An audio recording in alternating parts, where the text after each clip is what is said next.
ഒരു ക്ഷേത്രത്തിൽ ചെന്ന് എങ്ങനെ പ്രാർത്ഥിക്കണമെന്നത് ഇപ്പോഴും നമ്മളിൽ പലർക്കും അറിയില്ല. ഒരുപാട് സങ്കടങ്ങളായിട്ടും കരഞ്ഞു വിളിച്ചും പരാതി പറഞ്ഞും പരിഭവം പറഞ്ഞും ദേഷ്യപ്പെട്ടും ഒക്കെ പ്രാർത്ഥിക്കുന്നവരെ കണ്ടിട്ടുണ്ട്.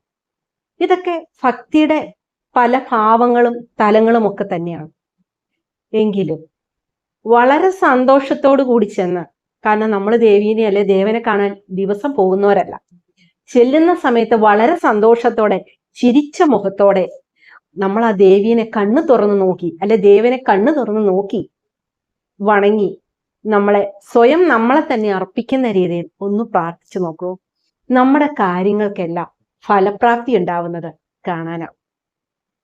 ദേഷ്യവും സങ്കടവും പകയെല്ലാം ഒന്നങ്ങോട്ട് മാറ്റിവെക്കൂ. അവിടെ ചെല്ലുമ്പോഴെങ്കിലും നിറഞ്ഞ മനസ്സോടെ, നിറഞ്ഞ ചിരിയോടെ, തെളിഞ്ഞ മുഖത്തോടെ ഈശ്വരാരാധന നടത്തും. തീർച്ചയായിട്ടും ഭഗവത് കടാക്ഷം